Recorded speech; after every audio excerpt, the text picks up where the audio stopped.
साल 2024 के स्वागत के लिए लोग तैयारियों में जुट गए हैं। हर कोई अलग तरीके से न्यू ईयर को सेलिब्रेट करना पसंद करता है। ऐसे में बहुत से लोग राजस्थान के भरतपुर से बाहर जाकर न्यू ईयर सेलिब्रेशन करने की तैयारी में जुटे हैं।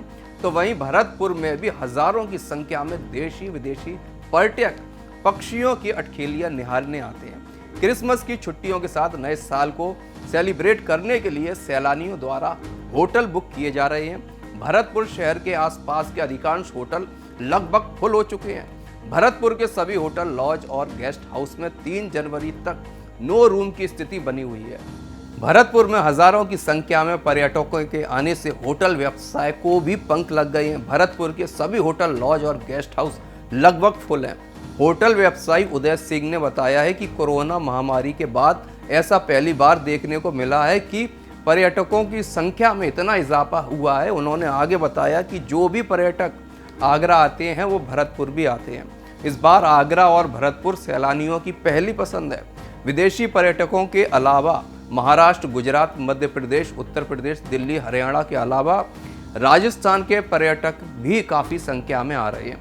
29 दिसंबर से लेकर 1 जनवरी तक होटल के सभी रूम लगभग एडवांस बुक हो चुके हैं। इसलिए पर्यटन व्यवसाय को हो रहा है फायदा। नए साल का सेलिब्रेशन करने के लिए हजारों की संख्या में आ रहे पर्यटकों से पर्यटन उद्योग को काफी फायदा हो रहा है। पर्यटन से जुड़े लोगों का कहना है कि कोरोना काल से लेकर लगभग 3 साल बाद इस बार पर्यटकों की संख्या में काफी इजाफा हो रहा है। भरतपुर आने वाले पर्यटकों की संख्या में इजाफा इसलिए भी हो रहा है कि भरतपुर से आगरा, मथुरा, वृंदावन और गोवर्धन काफ़ी नज़दीक है। इसलिए जो भी सैलानी आगरा, मथुरा, वृंदावन और गोवर्धन घूमने आते हैं वो भरतपुर के नेशनल पार्क को देखने ज़रूर आते हैं। जैसे जैसे सर्दी बढ़ रही है वैसे वैसे भरतपुर के नेशनल पार्क में पर्यटकों की संख्या भी बढ़ती जा रही है।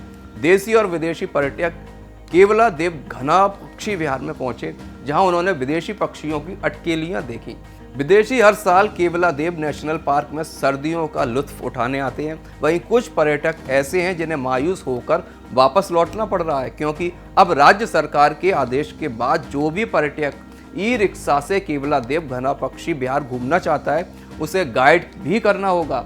सर्दी बढ़ने के साथ ही हजारों की संख्या में विदेशी पक्षी केवलादेव नेशनल पार्क के अंदर डेरा डाले हुए हैं। इस समय पार्क के अंदर चाइना कूट, सबलर, इंडियन सारस, ओपन बिल स्कॉट, स्पून बिल, पर्पल हेरन सहित कई विदेशी प्रजातियों के पक्षी आए हुए हैं, जो हजारों किलोमीटर का सफर तय कर सर्दी का आनंद लेने भरतपुर के केवलादेव नेशनल पार्क में आते हैं। विदेशी पक्षियों को देखने के लिए देश विदेश से पर्यटक केवलादेव नेशनल पार्क में पहुंच रहे हैं। वहीं कुछ पर्यटकों को केवलादेव नेशनल पार्क से मायूस लौटना पड़ रहा है, क्योंकि राज्य सरकार के आदेश के बाद ई रिक्शा लेने वाले पर्यटकों को गाइड भी हायर करना होगा। गाइड के उन्हें 800 रुपये देने होंगे। अगर पर्यटक ई रिक्शा नहीं लेते हैं तो वो पैदल केवलादेव नेशनल पार्क घूम सकते हैं। तो ऐसी तमाम खबरों को देखने के लिए सब्सक्राइब कीजिए हमारा चैनल भारत एक्सप्रेस राजस्थान। नमस्कार।